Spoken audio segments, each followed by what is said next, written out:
빈센트 반 고흐라고 하는 세계적인 화가가 있습니다.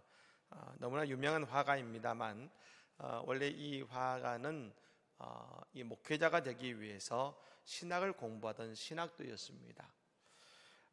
왜냐하면 그의 부친도 목사님이셨고 그리고 그도 목회의 길을 가는 것이 당연하다고 여겼었습니다.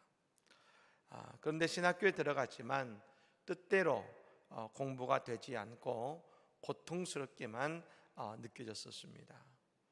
그리고 어느 날 그가 기도하는 가운데 하나님이 자신을 화가로 부르시고 계시다는 그 마음에 확신이 온 것입니다. 그리고 마침내 화가의 길을 선택하는 날 그는 이런 글을 남겼다고 합니다. 나의 운명의 길이 열렸다. 새로 태어난 나 빈센트, 내 나이 27, 나는 이제 화가의 길을 가련다. 이 길은 하나님의 약속 속에서 시작되는 영원한 길. 어떤 시련이 닥칠지라도 나는 이 길을 갈 것이고 그곳에서 나의 하나님과의 만남을 이룰 것이다.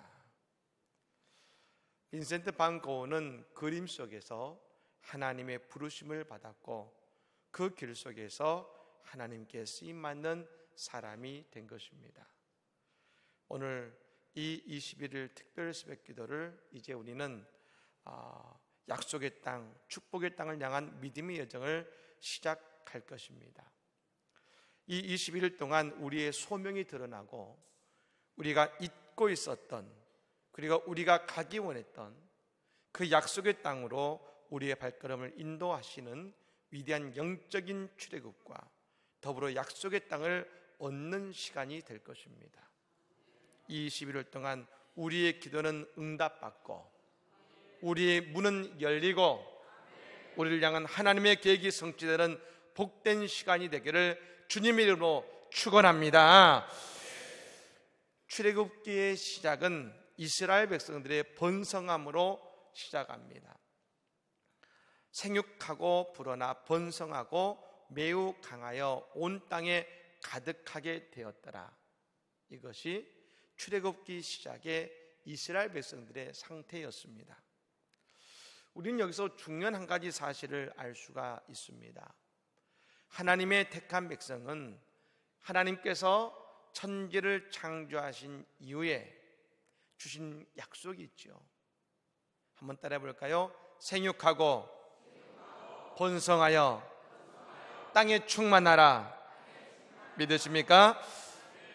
하나님은 그 말씀하신 그대로 우리에게 이루어 주신다는 것입니다.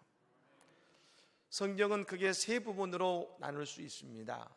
구약과 복음서와 신약입니다. 그런데 이 세 부분의 책들을 보면 우리에게 동일하게 보여주는 하나님의 메시지가 있습니다. 구약에서도 오늘 출애굽에 나오는 말씀처럼 생육하고 번성하여 땅에 충만하라는 말씀이 그 가운데 이루어집니다. 복음서에서도 예수 그리스도를 통하여 이 땅에 복음이 생육하고 번성하여 땅에 충만케 되는 위대한 복음의 번성함을 우리에게 보여줍니다. 저 신약의 시작인 사도행전도 마찬가지입니다. 그곳에서 하나님의 교회, 그리스도의 복음이 생육하고 번성하여 땅에 충만케 되는 위대한 하나님의 말씀의 성취를 모두 다 보여줌으로 그 하나님의 말씀이 시작되고 있다는 것입니다. 생육하여 번성하고 땅에 충만하라. 오늘 이 출애굽을 시작하는 말씀을 통하여 하나님은 우리에게 보여주고 계시는 것입니다. 사랑하는 여러분, 오늘 하나님의 자녀가 된 우리 모두에게 이 복이 우리 가운데 임하게 될 줄로 믿습니다. 오늘 야곱의 후손들이 저 애굽 땅에서 이런 번영을 이루어낸 것입니다. 그런데 여기에 한 가지 문제가 있다는 것이죠. 그것은 애굽은 하나님께서 그들에게 주신 축복의 땅은 아니라는 것입니다. 언약의 땅은 아니라는 것입니다.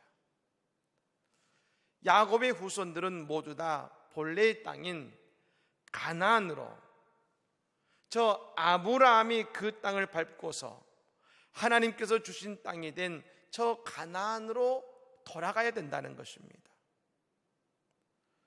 더욱이 지금 그들은 애굽의 고센 땅에서 아무런 문제 없이, 아니 지금 그 땅에서 그들은 번성하고 충만하게 되는 축복을 맛보고 있습니다.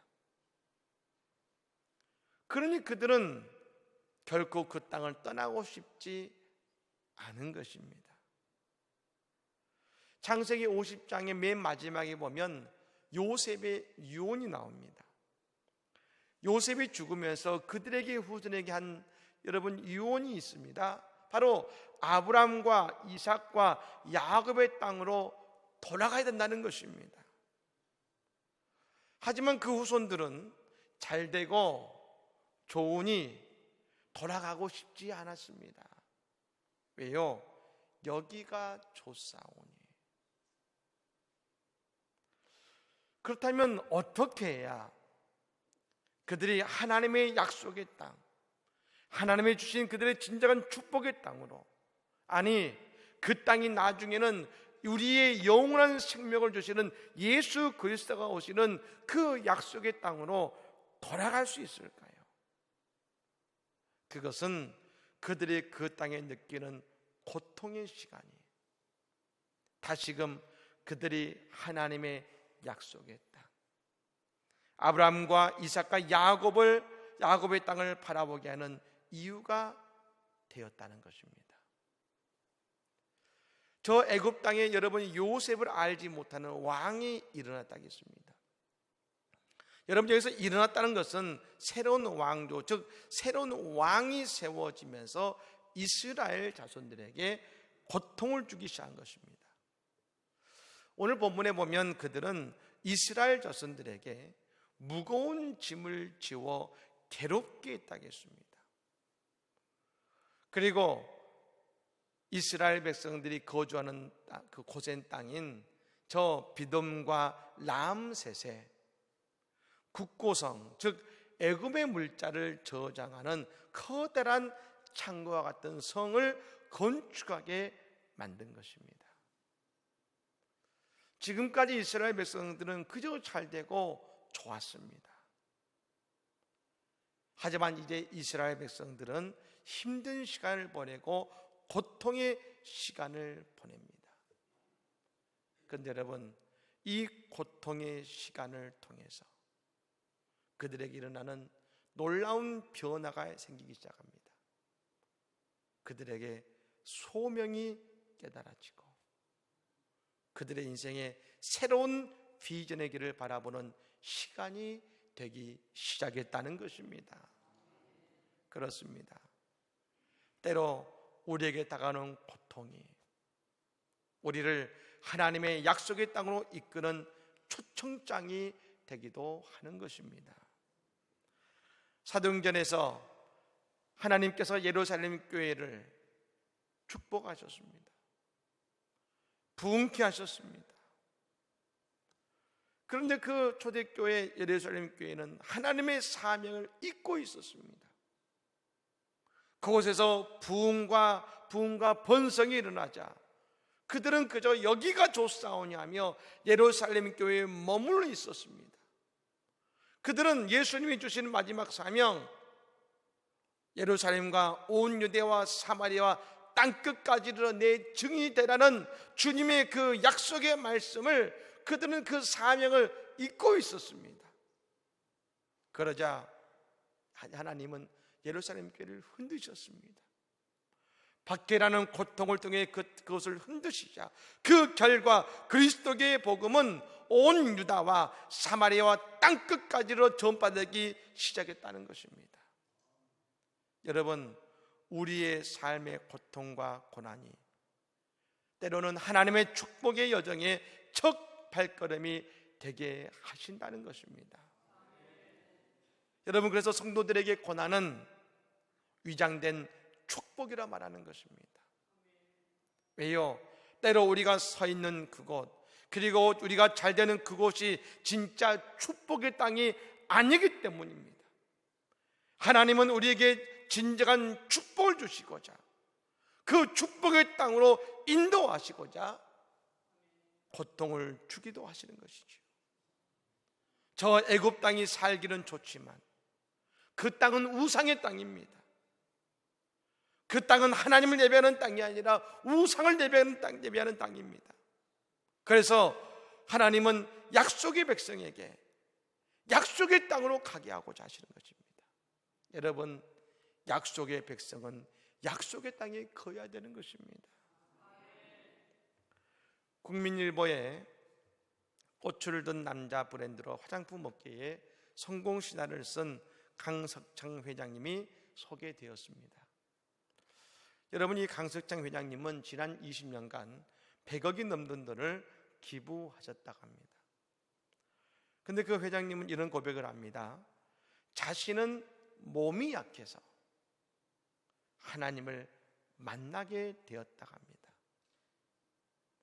만약 그가 몸도 건강하고 돈도 잘 벌었다면 하나님이 필요 없었을 것이라고 말합니다. 하지만 그의 삶에서 건강 때문에 어려움을 당할 때마다 하나님이 그 길을 여시는 것을 체험하며 살아왔다고 고백하고 있는 것입니다. 그렇습니다. 우리도 베드로처럼 여기가 조사오니 외칠 때가 있습니다. 그럴 때가 많습니다. 하지만 우리는 하나님을 향해 부르짖고 하나님의 인도하심을 통하여 그 길을 감을 통하여 우리를 향한 진정한 비전과 약속의 땅으로 나아가야 될 줄로 믿습니다. 그런데 무엇보다도 이 고통의 시간을 통해 우리에게 주신 위대한 하나님의 유익이 있습니다. 그것은 뭐냐? 하나님께 부르짖게 된다는 것입니다.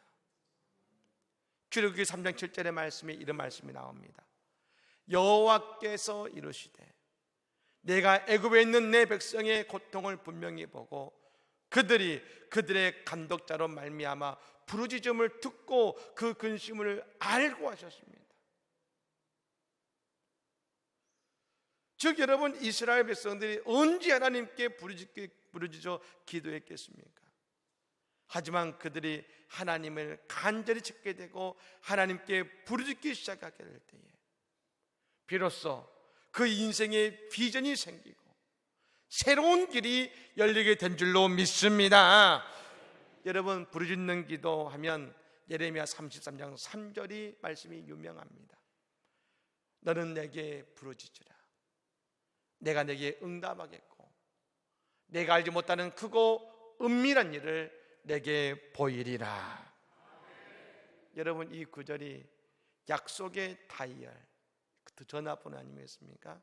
약속의 다이얼 333이라고 합니다. 예레미야 33장 3절 말씀. 여러분, 어려운 일이 있으면 우리는 약속의 다이얼 333을 누르시기를 바랍니다. 이게 뭡니까? 부르짖어 기도하는 것입니다. 너는 내게 부르짖으라. 내가 내게 응답하겠고. 여러분, 여러분의 자녀가 부르짖어 부모의 도움을 요청한다면 여러분 어떡하시겠습니까? 달려가지 않으시겠습니까? 자녀에게 손을 내밀지 않으시겠습니까? 자녀를 구원하지 않겠습니까? 이런 부르짖음이 우리에게 있을 때 하나님께서는 우리의 기도에 응답하시는 것입니다. 저 비돔과 라암세스 땅은 그들에게 고통의 땅이었습니다. 하지만 여러분, 그 고통의 땅에서 그들이 부르짖어 하나님께 기도하기 시작할 때에 그들의 비전이 열리고 그들에게는 새 땅의 소망이 생기기 시작했습니다. 사랑하는 여러분, 이번 21일 동안 다니엘처럼 부르짖어서 하나님을 찾으시기를 바랍니다. 그때에 우리에게는 새로운 가난을 보게 하시는 하나님의 놀라운 축복을 누리게 될 줄로 믿습니다. 내게 부르짖으라. 내가 내게 응답하겠고 내가 알지 못하는 크고 은밀한 일을 내게 보이리라. 하나님의 약속의 땅이 보여지고 그 땅을 향해 나아가고 하나님의 응답을 경험하는 21일의 위대한 여정이 되기를 예수님으로 간절히 축복합니다. 아멘.